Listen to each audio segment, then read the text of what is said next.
Welcome to the August 9th edition of the RO Sports Show, as always brought to you by First Health Orthopedics.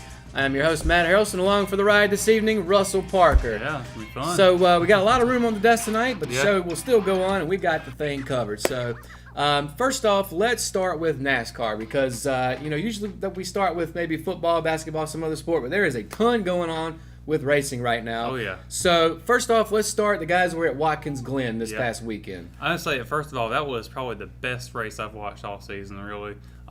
Seeing, there's about three different guys that were challenging for the lead all day. Kyle Busch, Chase Elliott, Denny Hamlin was out there pretty well for a while. Martin Truex Jr. came in late in the race. It was a lot of different drivers that I know Kyle Busch and Truex have been part of your big three, but there has been some other names out there that I've been throwing about some, and they finally started stepping up. And road course racing was so much fun to watch. I used to not be a big fan of it, but this week in particular, it was really fun. Now, we're going to talk about Chase Elliott here in just a minute, but as far as it being a road course, obviously we were talking about last week how the guys are all used to just turning left 4 times.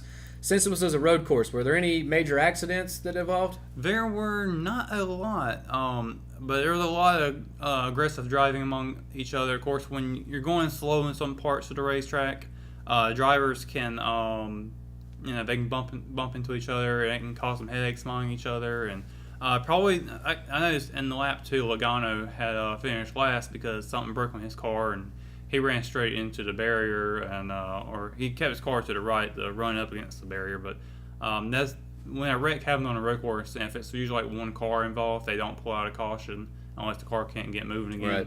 So the race continued on. There wasn't a lot of yellow flags that day. And looking at the top 10 here, we always talk about the big three, especially last week. Truex came in, second? Yeah, ran out of gas. Kyle Busch came in third, and Harvick was 10th. So the big three are still right there, even though Chase Elliott won. And props to Kyle Busch now on this race, because his team had an issue with getting fuel into his car on the last pit stop of the race. He had to start from the very back because he had to go back in the pit road to get gas into it. He started from the very, very back of this final restart, and by the end of the race, he finished third. He passed all those 30-plus drivers to get back up there. So props off to Kyle Busch for that. Absolutely. Now let's talk about Chase Elliott for a minute. Huge. Huge. So this was his first win of the Cup Series. Yeah, his first one in I think 2.5 years of being in the Cup Series. He started off with a 24 car after Jeff Gordon retired, and then he picked up back his old number from the Xfinity and Truck days, where he drove the number 9, which is also his father Bill Elliott's old number as well.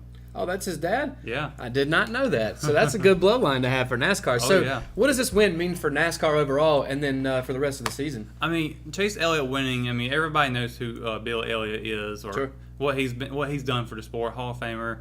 And he's actually getting ready to get back into another car soon with the Xfinity Series. But beside the point, Chase Elliott has a strong fan base. Everybody's picked up on him. He's raced out here at Rockingham in the Truck Series 4, so I've seen him race there personally. He knows how to race really, really well. He knows how to win. He won the Xfinity Series Championship a couple of years ago before he moved up the Cup. And but overall, having a big name like that brings attention to the sport. And I know he made headlines in national news around the world of motorsports, and even just in general news. So it puts a lot of eyes on NASCAR, and it helps out. Right. Now, you pulled up some graphics before we were getting ready, looking at how Elliott's done over his last few races. So how's that turning out for him so far? Yeah, he's before the race at Watkins Glen, he had 8 second-place finishes. So that's also the same amount that Bill Elliott had before he won his first race, which was also at a road course. Okay. So there was something there. He's been progressing very well in 2018. He's Watkins Glen obviously was the win, but he's had a couple of top 5s. He's averaged out of the last 7 races. He averaged about 11.8. Sonoma was 4th, which is the other road course. So he does very well at road courses. And I'm really excited to see what he can do in the future for especially Michigan, which is next week. And there's a couple other races that I think he could even potentially have a chance. Now, 8 second-place finishes. That's a lot. And for anybody that's a Chase Elliott fan, or maybe was a Bill Elliott fan and now is a Chase Elliott fan, where's he at as far as the playoff standings? Well, he is he's actually jumped up over Logano right now, and that's because of playoff points. He's got more playoff points than Logano. But yeah, he's sitting up pretty high right now in 5th, and that's very, very good for him. when the playoffs do get started around, because now he's got that win. Though he was already in the playoffs prior to that due to just regular points, with having that win and getting those extra playoff points that are going to take effect when the playoffs start, that's going to help him tremendously. I mean, right now he's sitting fifth, which is that would take him all the way through next to the last round, the eliminator 8 rounds. So that's really good for him right now. Now, also looking at the top 10 for Watkins Glen, there were some names that have been starting to pop up more and more often besides the big three that we've seen all season. Some of these young guns, as we like to call them. So talk a little bit about that, some of these younger guys stepping up to the veterans. Yeah, I mean, it's really been a lot of fun to watch this season with these younger drivers. The first couple of seasons they've been here, that's including Chase Elliott, Ryan Blaney, Eric Jones, Daniel Suarez, William Byron, Alex Bowman. Those are kind of your young guys right now. And they haven't made a whole lot of noise since they've gotten in Cup, but this year in particular they've been stepping up. Obviously, Eric Jones and Chase Elliott getting their first wins this season. Ryan Blaney got a win last year. William Byron is stepping up a little bit more too. Daniel Suarez got a pole at Pocono. They're doing very well this season versus what the veterans doing. I mean, Jimmy Johnson hasn't been doing very well this season. He's averaging like a 15.2 right now. Obviously, if you compare them guys to Harvick, Busch, and Truex, they're nothing compared to them. But those guys are kind of in their prime, aren't they, so to speak? Yeah, they are. And these other guys, I think, with how they're stepping up now, after being about 3 or 4 seasons in the Cup Series, I think they're going to go a long way very soon. Now, real quick, talking about these young guns. For a NASCAR career, how many years does it take, roughly, for these guys to get adjusted and get used to NASCAR in that level? Well, see, I know nowadays NASCAR drivers, they're actually a lot younger starting out in the Cup Series versus what they were back in the day. You see teenagers sometimes coming out. Yeah, I mean, Kyle Busch even started at 17 years old. He wasn't even allowed to race on super speedways yet. So that was the only reason that only NASCAR kept him out of the sport at the time. But these guys starting out so young and they move up so fast with the Xfinity and Truck Series, I feel like they go a little too fast with it. Because obviously you can see that they're trying to. They're kind of struggling a little bit, but I think now with some of the other veterans getting out of the sport, retiring, and Matt Kenseth, for example, he hadn't retired. Carl Edwards is another veteran driver, but those two drivers there have left and has put in new spots for these drivers, new drivers. So making room, I think you're going to see a lot of high action with these guys in the future. Well, it's just like any other sport. Eventually there's a wave of young guys that come in, and then the older guys, they either get it together or they get pushed out. It's just the way it is in sports. And I mean, Harvick and Truex and Busch, they're not giving up their 16 times. Absolutely not. So what kind of car does Chase Elliott drive? He drives a Chevrolet, which is actually very interesting because this is the first time that Chevrolet's won since Daytona 500, which was the first race of the season. So 20-plus races later, Chevrolet finally gets a win. And this is also Hendrick's 250th win as well. Wow. So huge week for Hendrick Motorsports and Chase Elliott overall. But Chevrolet has not been doing well at all this season until now. Seems like we haven't mentioned, like you mentioned, we haven't talked about them since the beginning of the year. Yeah, and I think they're finally coming together now, especially Hendrick. I know from my understanding when I was watching qualifying, they were saying that they are trying out a new chassis for their car. So obviously it'll work because they got to win. So I expect Hendrick to start picking up their game here very soon, especially when we get closer to playoffs. Now, talking about some of these young guns, Christopher Bell is a name that's been popping up a lot lately. So for those watching and listening that don't necessarily keep up with NASCAR that much, first off, who is Christopher Bell? Well, Christopher Bell is an Xfinity Series driver, first rookie season right now, and he's already got 4 wins up there. Oh, wow, so he's dominating. Yeah, and out of the last 4 races, not including Watkins Glen, he won 3 back-to-back.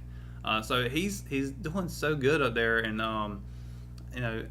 4 poles, 18 top 10s in the Xfinity Series. He won the Truck Series Championship last year, which I predicted that one correctly on Lap 5. But I think he's trying to make a case for himself to move up into the Cup Series. That was my next question. Yeah. Should he go ahead and move up, even though he is a young guy? Yeah, I know Kyle Busch came out when he was asked that question, and he said he doesn't think he's ready yet. And I'm kind of going to agree with him just a little bit.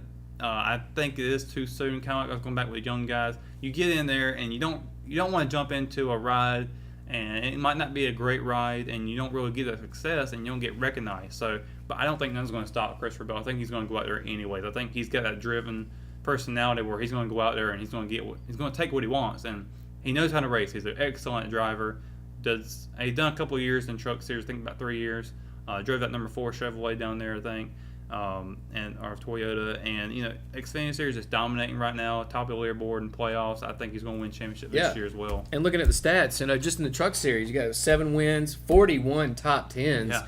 Out of 52 races. That's that's dominating the Truck Series too for the most part. So, and he's also one of those people who advocates for Cup drivers to race in the lower series because he wants that challenge. He's out for challenges, so he's a driven personality. Yeah, and if you want to get behind a guy, you want somebody that's driven, no pun intended, but has that fire in them and wants to take on the best. So, now we're moving past the road course, heading up to Michigan. So give us a preview about that. Well, Michigan is a 2-mile track, and it's really wide open. You can get well over 200 miles per hour on the backstretch entering into it. They have to slow down on these tracks. That's why you don't see them having restrictor plates on Michigan and Auto Club Speedway.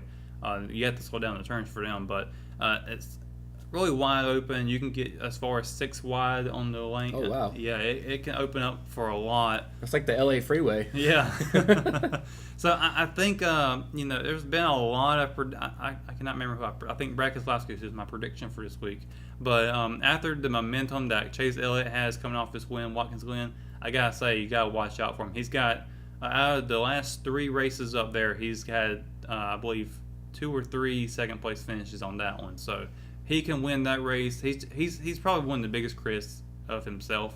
So I can see him probably finally getting some of that pressure off himself and probably even win this race. So be watching out for him this week. So you're officially taking Keselowski, but be on the lookout for Elliott. Oh, so. yeah.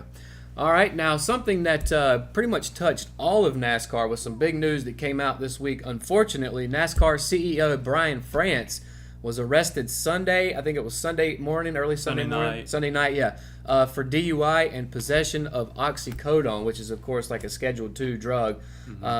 So what does this mean for the upper management of NASCAR? Yeah, it's really unfortunate to have something like that happen. Especially after Chase Elliott getting his victory. It's something huge for the sport, and the next thing you know, you got this happening. So I hope for the best for Brian, that he gets the help that he needs, and hopefully, I know NASCAR's supposed to be doing an investigation right now into it, and hopefully wherever they get out of it, they can find a way to move forward and continue on with what they've been able to do for the sport, because I really don't want to see this negatively affect the sport. Right. Unfortunately, this is the guy in the face of the sport. So, it's like the NFL commissioner getting caught for something like that, or baseball commissioner. It's huge for the sport, and it can impact it negatively. But I think it shouldn't take away from Chase Elliott's victory or anything big like that happening, because it shouldn't. It's negative, but I think we can see the positive outweigh that.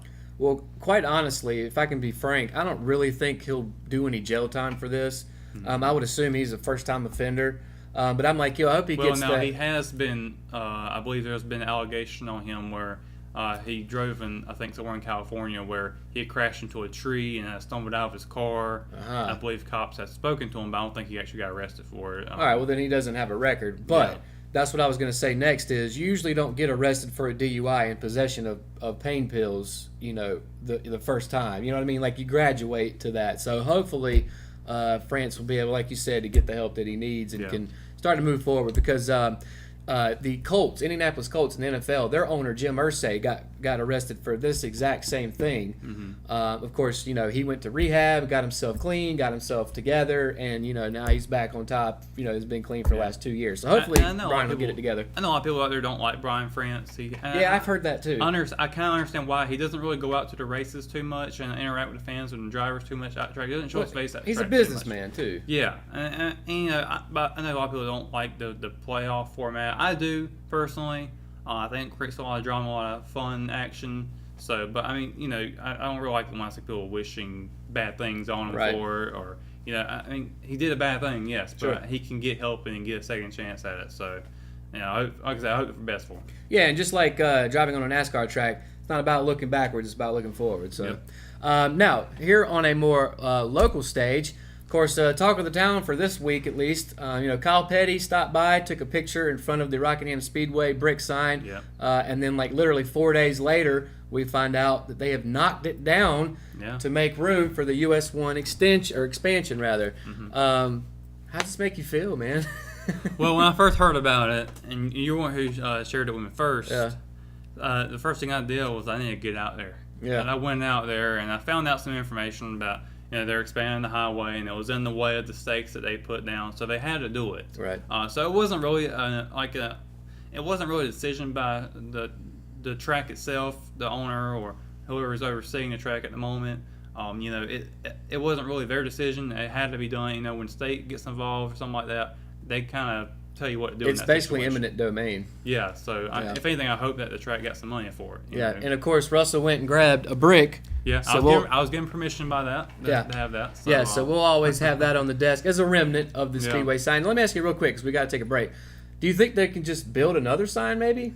It's possible. I mean, I know that one there was old. Yeah. But I think maybe having some modern, a little more of a modern look out there would help it out too. Right. Because I think that's where everything's trying to go to now, especially with other tracks like Daytona, now Phoenix, but now ISM Raceway. They're upgrading their tracks, grandstand, stuff like that. Having some upgrades to it, I think, would help it out if we can get stuff going on back out there again.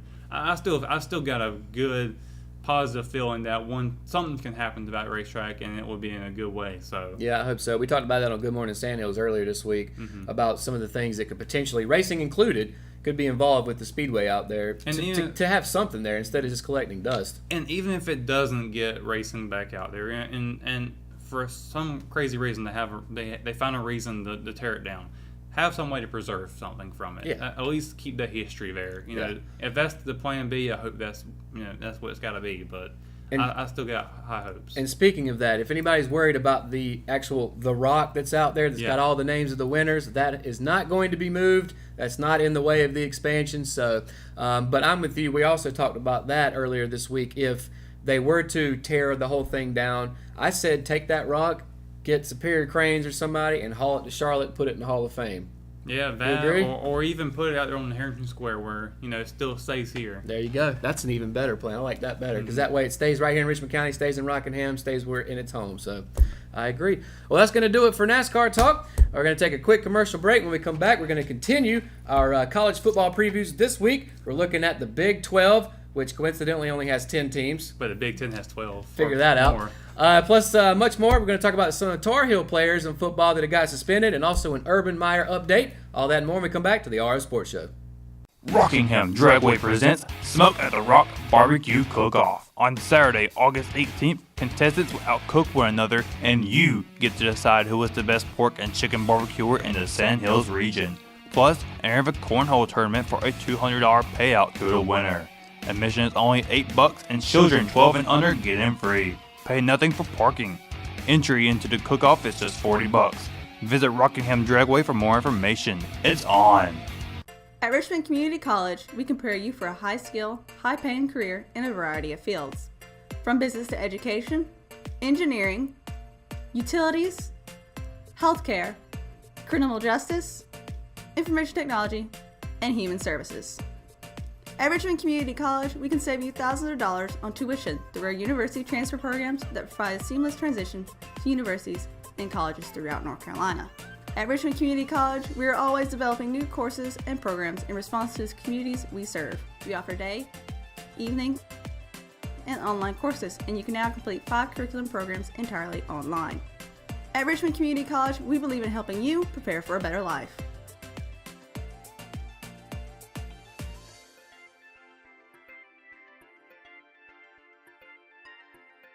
Richmond Community College. Local college, big impact. Welcome back to the RO Sports Show, brought to you by First Health Orthopedics. We're going to continue our coverage of previews for college football. This week, we're taking a look at the Big 12, which is, of course, down south towards the Midwest and actually all over the place. West Virginia's in the Big 12 now. Go figure. That's crazy. That's expansion for you. But just like we've been doing, of course, I do want to say we usually start off with picking like who's going to win each division. Of course, the Big 12, because it only has 10 teams, is the only Power 5 conference that doesn't actually have a conference championship. However, one thing, or doesn't have divisions, I should say, because one thing they're getting ready to change is their top 2 teams. Whoever finishes first and second will actually play for their conference championship. Which is good, because I think they need to have that for Absolutely, sure. Because what was happening was, not necessarily last year because Oklahoma got in the CFP, but in the past they were missing out because they didn't have that extra game to play. So, and that's going to be the same case for Notre Dame as well. They don't even play in a conference. That's right. But by the way, we're going to miss out previewing Notre Dame just because they're an independent.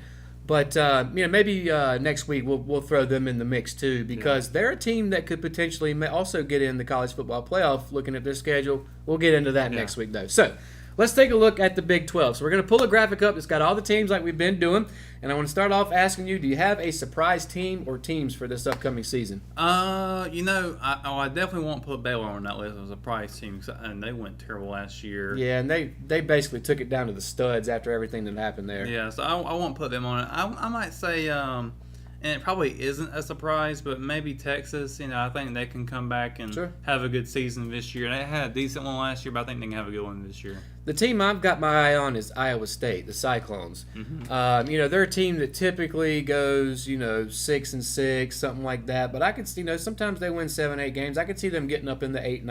I don't know about 10, but maybe, up in that range. Now, last year, Iowa State, they had a fantastic game together. They went to overtime, and that game was awesome. I remember watching that because Alabama was playing that day too, but I kept watching the Iowa State game because it was so good. I can't believe it. There was a point last year where Iowa State was ranked. Yeah. So, it's not like they don't have talent. And another team that I didn't even write down, but Kansas State is another one of those teams. Bill Snyder's been the coach there. I know he took a break there. He's been a coach there for like 40 years. Older guy, obviously, but still was able to get good recruits. And Kansas State's always one of those teams that can knock off one of the top teams if possible. So, now let's move on and talk about players to watch. So who you got on that list? Well, I got two of them here, and both of them quarterbacks. But I've got West Virginia's Will Grier. I was actually reading an article on him earlier about it's Greer, by the way. Greer, sorry. But I read an article about how he's actually trying to get away from the social media stuff and wanting to get more focused on football and fatherhood. He's a father, so I think that's pretty cool. And I think having that focus, not worrying about everybody else talking about, only on that television on football, I think it's going to be an awesome year for West Virginia with him. It very well could be. Now, also, you could argue that he might be like the best returning quarterback in the country. Of course, he started at Florida, ended up transferring. He threw for 3,490 yards last year. Yeah. So one of my guys is the guy that he's going to be throwing to, who is David Sills the fifth, who was a Biletnikoff finalist last year, which is awarded to the top wide receiver in the country. He didn't win it, but he was one of the three finalists. He's a guy that he led the nation with touchdowns last year with 18, tied with Anthony Miller from Memphis, but Memphis obviously not a Power 5, West Virginia is. So this combination from Greer to Sills could be huge for West Virginia and maybe give them a chance to upseat Oklahoma. We'll get into that here in just a second. Another guy, speaking of Oklahoma, that I have on my list is their running back, Rodney Anderson, a player to watch. So last year he rushed for more than 110 yards in 6 of his last 8 games. He only took over the starting job in October.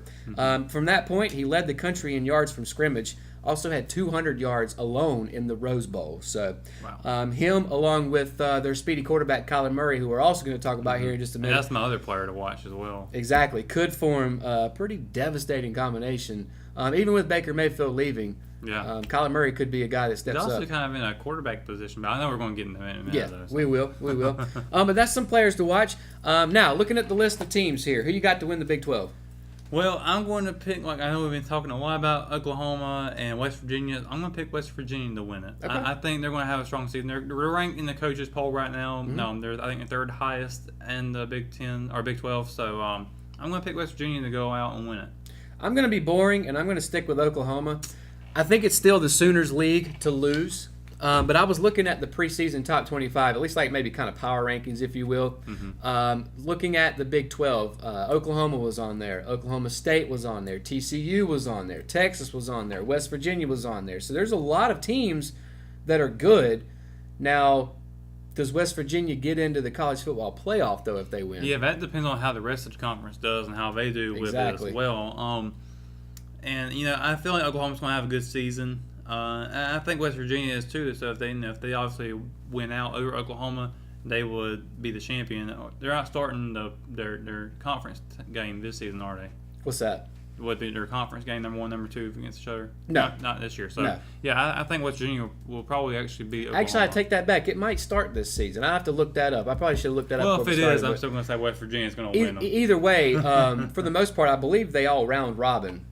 So I could be wrong about that too. But, I feel like this year all of these teams are going to beat up on each other, Oklahoma and West Virginia included. So I'm picking Oklahoma to win it, but I'm picking them to miss out on the college football playoff. I think that out of the Power 5, it's going to be the Big 12 that's on the outside looking in. So I know that we're going to talk about the Pac-12 next week, but so far I've got Clemson getting in, Alabama beating Georgia and getting in, and Ohio State getting in. Of course, who knows what's going on with Urban Meyer, which we've got an update on that here in just a minute. But yeah, I've got Alabama, Miami beating Clemson, SEC, and I've got Ohio State. So I'm not sure about West Virginia. If it all depends on the rest of the conference, but let's say if they do win out, I say they would get in. So you got we're going to talk about the Pac-12 next week, but you'd have the Pac-12 missing out. Not yet. I want to look at them first, and then I'll make a final decision. Right now, it's between West Virginia and whoever the Pac-12 champion. I got you. And, of course, like I said, we'll mention that next week. Now, speaking of Oklahoma, of course, Baker Mayfield left, ended up being number 1, which surprised a lot of us in the NFL draft. No, maybe not you, but it surprised me at least, which means somebody's going to have to replace him under center, and that's going to be Kyler Murray. Now, that's obviously big shoes to fill. But on top of all of that, Scott Boras, if you know who that is, if you follow baseball, is a highly, highly paid and powerful Major League Baseball agent. So if Kyler Murray was going to get an agent, this was the guy to go with. And he says that Kyler Murray is going to play baseball after the 2018 football season at Oklahoma. Mm-hmm. Now, that might not seem like a big deal for this season, but I put forth the theory to you. Do you think this might keep Murray? I mean, we talked about how speedy he is, which means he's going to run. Do you think that might keep him from taking off sometimes, maybe being a little skittish to make some plays? Because if he gets hurt, he could potentially end his baseball career too. Yeah. And obviously, you get paid a lot more money in baseball than you do in football. It's all going to depend on which one he loves the most, really. It sounds like he loves baseball a lot more. Exactly. So I'm going to say, it's going to be very difficult to see if he even gets to start the season because of his coach is probably going to be sitting there thinking, hey, if he's not going to want to play in his full potential, we'll start the other guy. And that could very well happen. Absolutely. So, that's one of those things we'll have to wait and see. I still expect a big season from Murray because it's Oklahoma. They've got a lot of talent around him on both sides of the ball. But, again, I'm thinking to myself, if I'm a quarterback, you can get hurt real quickly in football. And next thing you know, not only have you ended your football career, but you've ended your baseball career as well. So I think that's something for him to think about. Now, some guys right here in North Carolina that may have potentially, maybe not ended their football careers, but hurt them at least. There were 13 UNC Tar Heels that were suspended for selling their Nike Jordan school-issued shoes. Now, this is also part of our Ross poll. Of course, we're going to get into that later on in the show. We kind of talked about this a couple weeks ago, too. We did, Similar to this. We talked about them getting caught. Now, they've officially been suspended for all of them for at least one game, including the quarterback, the starting quarterback. So, without getting too far into it, because we're going to talk about it later, do you think that this punishment fits the crime? I don't think so. I mean, this is, like I said, not getting too much into it, but I don't think that this was completely fair. I mean, these guys, I know they're getting paid to be there. Not really getting paid to be there, but paying scholarship to be there and represent their school and not make money off of it. But I still think this is completely wrong. They don't allow students to make a name for themselves with what they've been able to do. Yeah. And, again, we're going to get into it later, but everybody knows how I feel. I think they should at least get some kind of, stipend or pay grade or something, depending on where you go to school, how many, how good you are, that sort of thing. There's somewhere out there's a formula for that. Like a percentage. Yeah, and I don't know what that is. There's smarter people out there than me that can figure that out. But I don't know, man. You see this happen all the time, and it's like, why is this even a rule? And I get it. It is a rule. If you break it, you're breaking it. There's consequences to it. I get that. Mm-hmm. But again, cut these guys a break. They're teenagers. People do stupid stuff. I've done dumber stuff than selling tennis shoes.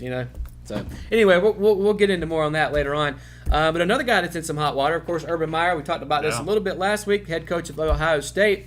Apparently, one of his, I think it was his tight ends coach, wide receiver coach, Zach Smith, had some domestic violence issues against his wife, Courtney Smith. Apparently, Urban Meyer and the rest of his staff knew about this, did nothing about it. Of course, it comes out like these things tend to do, and now there's an investigation. And at the moment, Urban Meyer is on paid administrative leave, which is basically a paid vacation. However, do you think he's going to get fired? It's putting some really bad heat on Ohio State right now because they knew about it. They didn't say anything about it, and right now, obviously, with the investigation. You don't know anything until it's final. Right. But I think if Ohio State wants to save themselves from having a bad reputation, I think they probably will. how that's going to go along with their fans, because I know they had a rally up there in support of them. The fans are behind him. Yeah, and for me, that kind of shows that they're just a little bit blind to what's going on. Obviously, we don't know what's happened, but I don't think you should rally around somebody yet until you know the truth. So. Yeah, and I mean, I get it. If Urban gets fired, obviously Ohio State will drop off a little bit, right? Yeah. Because, I mean, we can sit here and argue about it, but he's at least one of the top 5 coaches in the country. Mm-hmm. Up there with Dabo and your boy Saban and a couple others. But now there's a timeline on this investigation. They gave it about 2 weeks. They released that Sunday night. So in about 2 weeks, there's a lot of information they could find out about this. So it might not just be Urban Meyer that's head ends up rolling over this. You could see people from the school perhaps. We saw Michigan State with Larry Nassar, the gymnastics coach that got arrested and charged for molesting all of those girls. And come to find out, Michigan State knew about that and did the nothing. same situation with Penn State too. Exactly, with Paterno. And of course we've seen what happened with all that. Paterno got fired.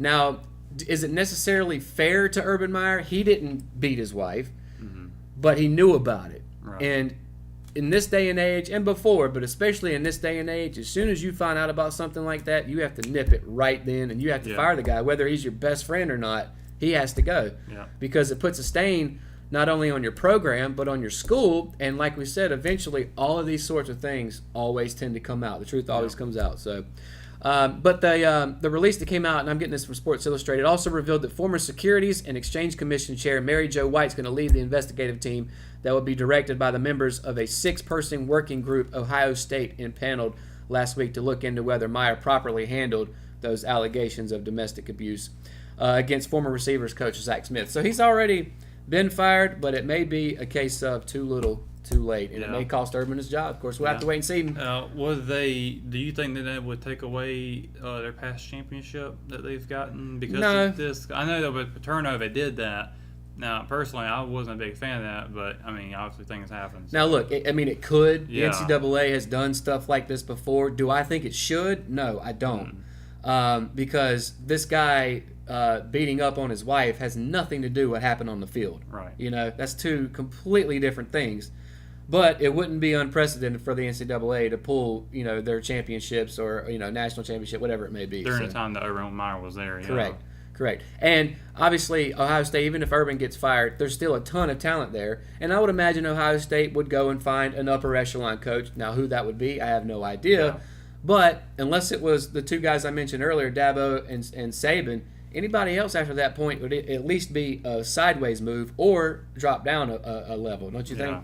It is very. I mean, Saban and Sweeney are kind of in their own league at this point. Yeah, exactly. So, but again, 2 weeks. So probably not by next week's show, but the week after that. Of course, by that point we're in college football season. Yeah. So, we'll see. I'm ready for that. Me too. We got to calm down though. We're not there yet, but we're almost there. Just a couple more weeks. But that's going to do it for looking at the Big 12. And like I mentioned, next week we're going to take a look at the Pac-12. Week after that, probably going to take a look at the top 25, the preseason, and make a mental note of that and see as we move along throughout the season how much that changes, because it absolutely does. Oh, yeah. Although I would expect to see Alabama, Clemson 1-2 in some form or fashion. So, but when we come back, we're going to start talking about the PGA Championship, which is in its 100th year. Started this morning. Some interesting pairings, who we think is going to win it, and also some continuing some NFL position battles, which we talked about in the past, but now that we're smack dab into the preseason for the NFL, we're going to talk about that, who we think is going to win those battles, as well as plenty more when we come back to the RO Sports Show. McNair Auto Sales is the place to buy your pre-owned car, truck, or van.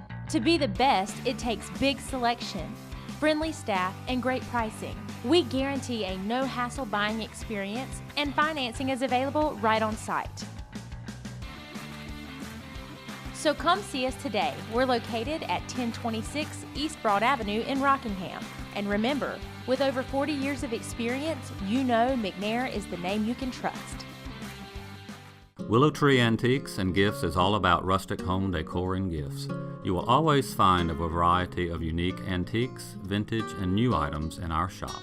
Come and see our selection of housewarming, new baby, and wedding gifts. For the man in your life, we have many collectibles, Boker knives, and leather. And ladies love the jewelry, purses, candles, hats, and t-shirts. We also offer a 30-day layaway program. Come and experience shopping at Willow Tree Antiques and Gifts. Hayden Construction has 2 new homes under construction at 2 distinct locations, 125 Crystal Court in Carolina Hills and on Robberdale School Road. Both feature incredible floor plans and distinct features inside and out. Hayden Construction, quality, value, and beauty. Call Jamie Smart at 910-331-5811 or Nicole Hayden at 910-995-0717 today to schedule an appointment. Exit Realty, making dreams a reality. Welcome back to the RO Sports Show, brought to you by First Health Orthopedics. So we're moving on from the gridiron to the PGA Tour. So the PGA Championship started today. It's the 100th PGA Championship. So they've been doing this for quite a while. That's almost as old as the water tower is out here in downtown Rockingham. How old is I it? think it's about 108 or something like that. Really? Yeah. That's what Charlie Melvin was telling me earlier. Did not know that. But the PGA Championship is in, it's actually called Town and Country, Missouri. But it's right outside of St. Louis. So that's basically the easiest way to describe it. But it's at Belle Rive Country Club. Now, this is a very, very, very long course. It actually plays 7,547 yards from the tips. That's long. Yeah. It also has like big, large greens, kind of similar to you see on courses like in England, Scotland, Ireland, places like that. It also, the course was built along a large creek that plays on 9 out of the 18 holes. So that's a couple of obstacles that I think the players are going to see. Now, moving the tips back and further and further and further, that doesn't necessarily hinder these guys because, as we see, they just hit it further and further and further. Yeah. But nonetheless, I wanted to also let me mention that Justin Thomas, Tiger Woods, Rory McIlroy are also grouped together. That's basically like, obviously there's a lot of good guys out there, but that's the star-studded group, if you will. So obviously, with this being the last and final major for the season, who are you taking? I'm going to have to go with my boy from University of Alabama, Justin Thomas. Roll Tide. Surprise, surprise. I think he was last year's winner as well, if I'm not mistaken. I don't know if it was the PGA. He's definitely got a major under his belt. Very well could have been. I just can't remember off the top of my head. I'm going to take Dustin Johnson, who, as of right now, is the favorite in Vegas, which is an easy way to pick him. But we're talking about how they keep moving the tips back. Dustin Johnson is one of those guys that can smack the ball for a mile, literally. Yeah. So I expect him to do well with that. Now, there are a lot of dog legs on this course, so I think that's going to give some of these guys some trouble as to whether they want to, try to reach the bend or try to play up and hit it over the trees. Those are some decisions they'll have to make when they're on the tee, judging by conditions, weather, wind, that sort of thing. But no doubt it's going to be a lot of fun to watch. Absolutely. Yeah. And, but again, I think Dustin Johnson is primed.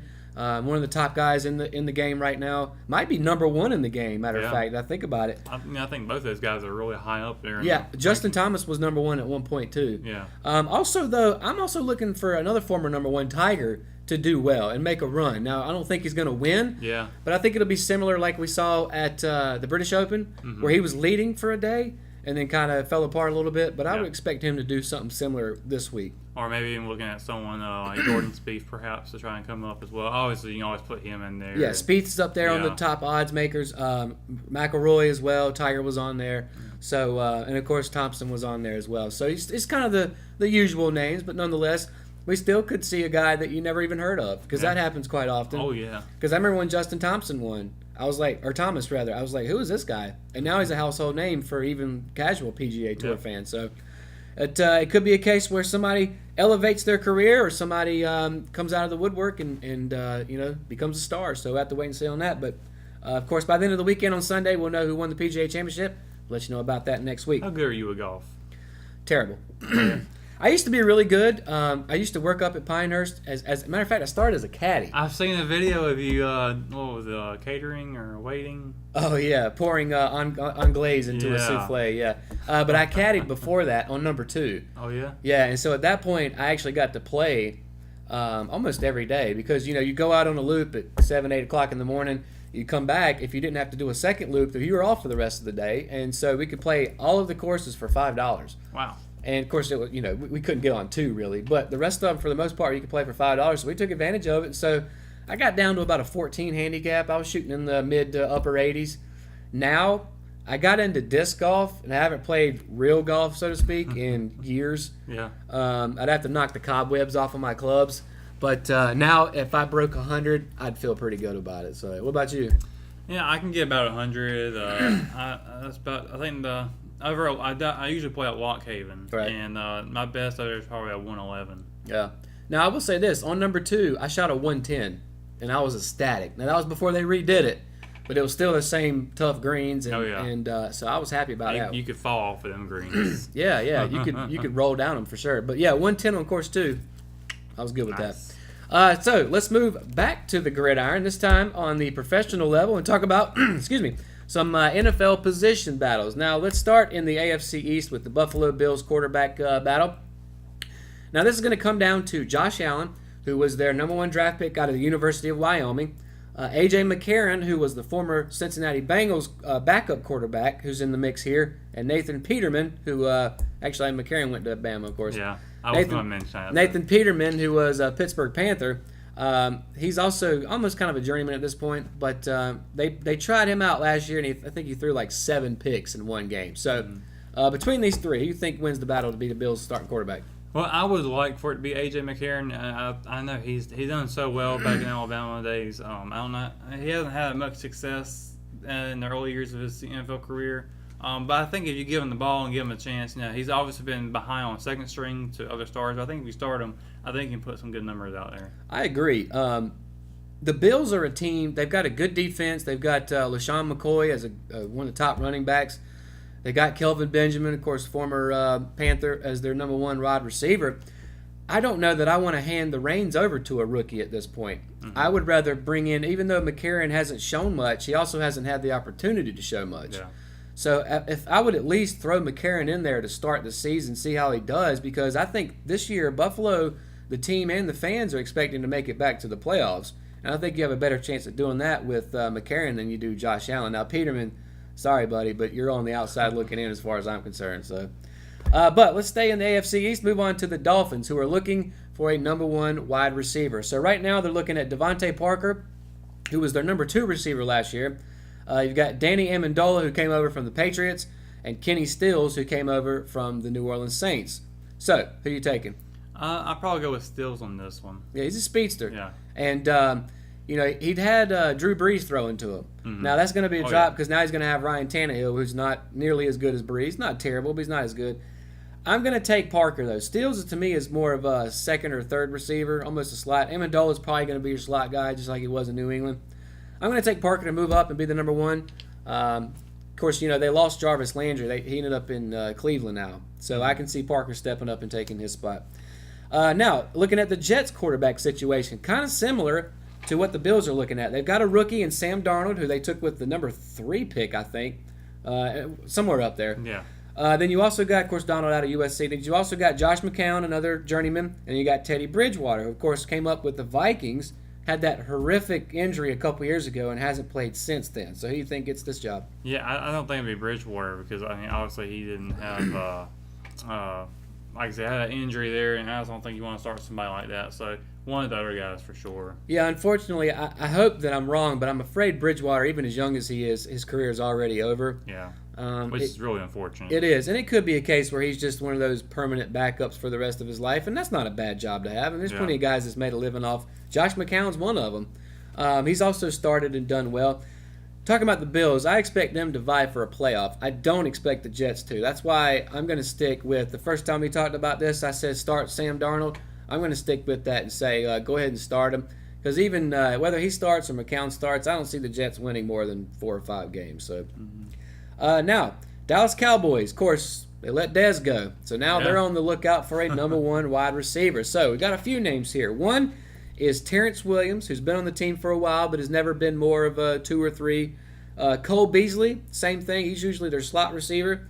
You got Tavon Austin, who came up from West Virginia, was the Rams' number 1 pick probably 3 or 4 years ago, was expected to be their number 1. Real speedster. Never developed, though. And then Allen Hurns, who was a number 2 receiver in Jacksonville. I'm probably going to take Beasley on it. Obviously, having that veteran experience being there already, I think he can probably help it out there a little bit more.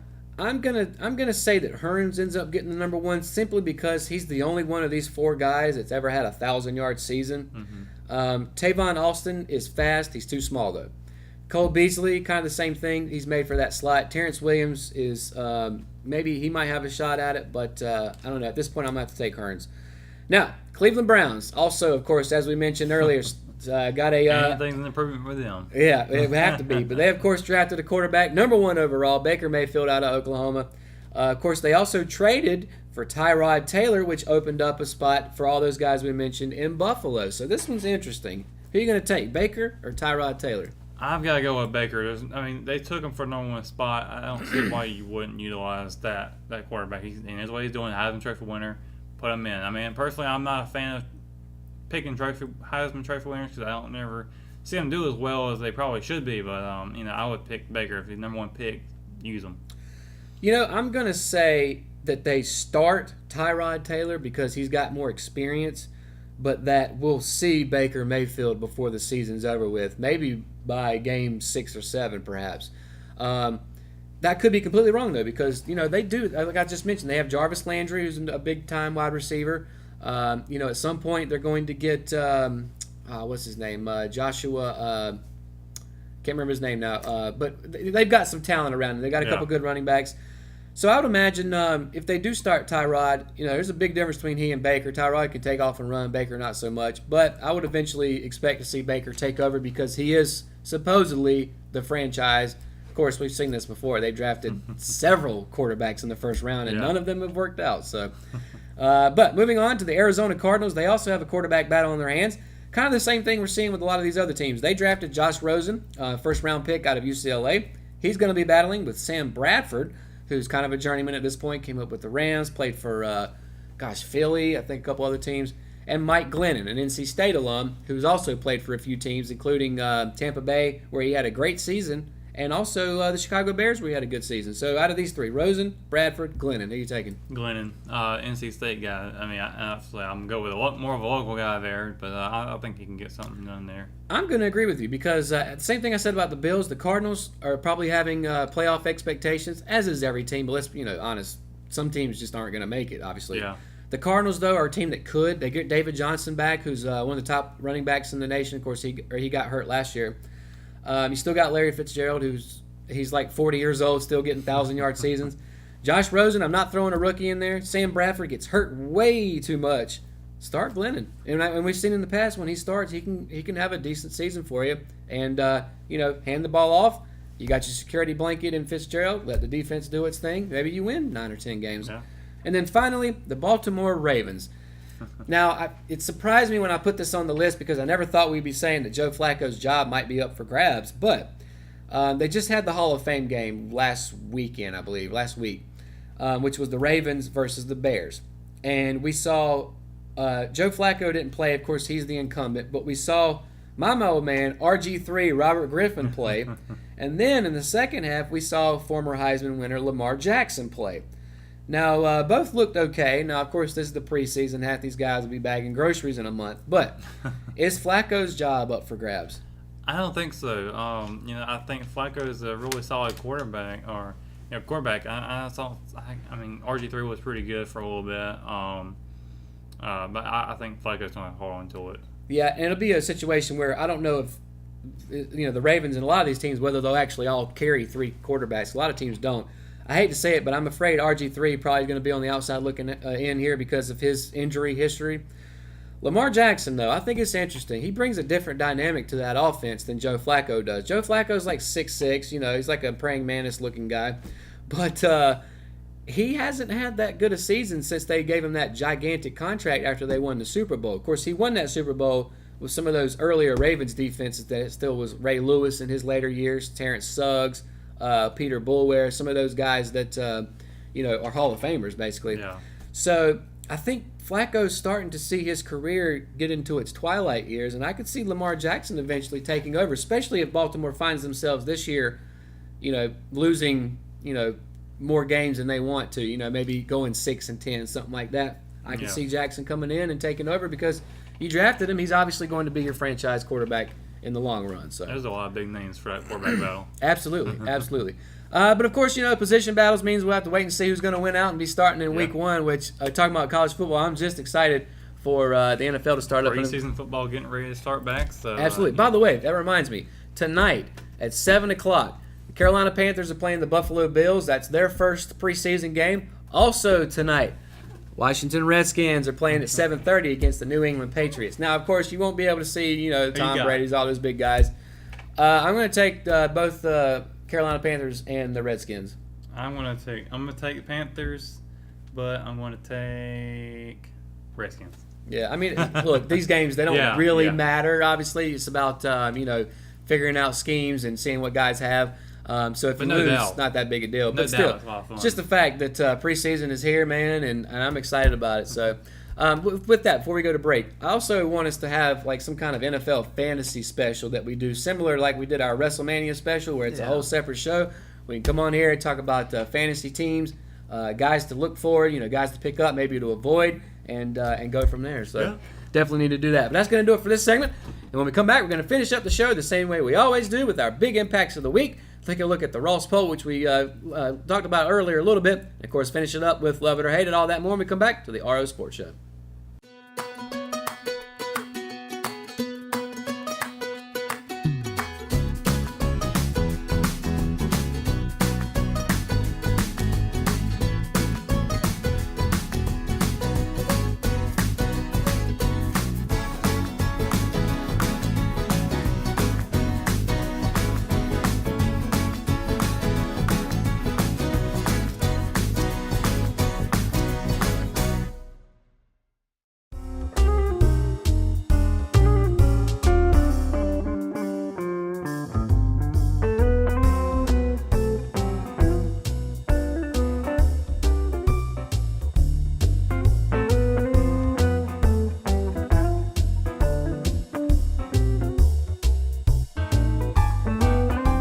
At Richmond County Hospice, we strive to provide high-quality care to our patients and their families. Whether it's the incredible hospitality at the Haven House or from the comfort of your own home, you can count on Hospice to be there for you. We also offer monthly grief support groups, and our chaplain will be there to hold your hand in prayer. Through our amazing staff and our volunteers, Hospice has made difficult times easier for our community. Call the number on your screen if you feel that you or your loved one may benefit from our services. Richmond County Hospice. Peace, comfort, dignity. And welcome back to the final segment of the RO Sports Show, brought to you by First Health Orthopedics. Let's end it the same way we always do. Let's start with our big impacts of the week, brought to you by Richmond Community College, whose motto is Local College, Big Impact. Who you got this week for your big impact? I've got the Richmond Raider football team. They are now ranked number 1 in the coaches poll among the SAC conference. Richmond got four first place votes in it, right above Scotland. Of course, in the media poll, Scotland's ahead of them by 1. Scotland won, Richmond 2. But congratulations to Richmond Raiders. Excited for this season for sure. Yes, and if you were taking a look at the upcoming season, who are you trusting more, the coaches or the media? I'm trusting the coaches personally, even though we're part of the media. Because they see it, they know these guys a lot better than we do. So, so congratulations to them. My big impact this week is one specific player on the Richmond Raiders. Of course, our sophomore quarterback, Caleb Hood, who is ranked number 7 in North Carolina among all of the quarterbacks by North Carolina High School OT, which is a website that keeps track of all these things. And I've got a couple stats here. So he's actually one of 2 sophomores on this list, which is obviously that's a big deal. Oh, yeah. But he threw for 2,095 yards last season as a freshman, completing 133 out of 210 passes, a completion rate of 63.3%. He threw for 16 touchdowns and only 6 interceptions in 11 games. And we got this guy for the next 3 seasons? Man, 3 more seasons. That's awesome. And he's already number 7. And he's already on some radars of some pretty big D1 colleges, too. So, of course, I do want to follow that up by saying first game of the season, regular season, is next Friday against Ronald Reagan High School. So we're obviously going to have a preview for that next week's show, so be on the lookout for that. Now, moving forward, we're going to take a look at the Ross poll. Now, of course, you can get in on this conversation every week. You can go on the RO Sports Show's Facebook page, look up Ross poll, and you'll find it. And for this week, we'll put this up on the screen with 13, we mentioned this earlier, 13 UNC football players, including quarterback Chaz Surratt, were suspended Monday for at least 1 game this season for selling school-issued special edition Nike Jordan shoes, which is actually a secondary NCAA violation. So, with the NCAA making billions of dollars off of its players, does the punishment fit the crime? And you said no. Yeah, I'm still sticking with that. It's just ridiculous. And I'm going to say no, too. that I don't think that's fair, and the world agrees with us because it was 100% to 0 that they thought it was a little hypocritical, instead of that they agreed with the suspension. I do want to, I'm looking through some texts that I had with a friend of mine who actually took the other side here, and I want to get your opinion on this. And he said that they know that these players know that they can't do this stuff. And, he said that all of this stuff goes around the athletic department, but you have to be smart enough not to do these things knowing that they're told that they can't do it. Of course, UNC reported themselves, but the point that he was making is, because I said, well, the NCAA is making billions of dollars off of these players, which they are. But he said that they're not making billions off of Carolina football, first of all, which may be true, but still, they are making it off of basketball, which is the whole thing. But he said you got to be smarter than that. You got to start looking at the type of kids you recruit. You know as well as I do that athletes aren't struggling to feed themselves or find somewhere to stay like all other college students. They live the high life in college. Now, he's a Clemson fan, so obviously it's a little different at Clemson. But he said, because I know at Clemson and every other major college that athletes have it made, they've got chefs and facilities that feed them high-end nutrition foods and get them, they put in nice apartments. It's the regular students that get done wrong. What do you think of that? I think it's a good point, because there are students out there who can't get it as well made as some football players who get special treatment. They can. But, I think overall, someone who's in a beta club or something like that somewhere on campus should probably be treated as much as, academically, should be treated as well as someone who's being done on the football field. Obviously, these players do know what they're getting into when they get in there. Sure. So I can see the other side of that. And so, in this conversation that I've had with him several times, he said that he actually doesn't like the idea of paying players because he says 99% of them will never play in the pros, but they can all get a $250,000 education for free. Is that not enough? I don't know. Maybe it is. I don't know. But he says, most of them come out of college and have bills and loans forever. And he makes a good point. Yeah. But again, I just think it's still a bit hypocritical for, in basketball, football, whatever it is, that these guys, the NCAA, it's just the hypocrisy of it for me. I see what he's saying there about that. I do too. That makes sense, but I still think you should not have to suspend anybody because they want to use their name. It's their name. They should be able to do what they want with it. Exactly. Not a student body, not a school or a higher organization like NCAA. I don't think they should have rights to their name like that just because they're playing on the teams. And another point that my friend made was that, I said, who's this really hurting? And he said, well, Nike and Jordan, they don't make any money off of this, and these kids sell them. And I said, yeah, but they were giving them away for free anyway. They didn't need any money off of it. Jordan's not hurting over giving Carolina teams, football shoes or basketball shoes or whatever it is. And me personally, really, who cares? To me, this is kind of a victimless crime, really. Yeah. Because, the kid makes Nike makes $200 off of it, and somebody gets a pair of, Jordans or something. And if Nike or Jordan don't like it, they could stop handing them out. Yeah. Yeah. So, but again, if you want to get in on the conversation, that's on the RO Sports Show's Facebook page. Just look up the hashtag Ross Poll, and you'll find it as soon as you can. Now let's finish it up the same way we always do with Love It or Hate It. We got a few on here, so let's start. Rick Pitino, of course, his most recent endeavor was being the basketball coach for Louisville. He's got a memoir book coming out that's going to cover his NBA and NCAA days. Of course, Louisville tenure did not end very well, so love it or hate it. I'm gonna say hate it on this one. I'm gonna say hate it too because I would imagine some dirt's getting ready to come out because he went kicking and screaming. Now I can't remember exactly what the timeline was, but there was something to do with maybe prostitutes or escort services with the players, and again, it was one of these things like, did he know about it? Did he not know about it? Eventually, he got fired. They lost a national championship banner over it.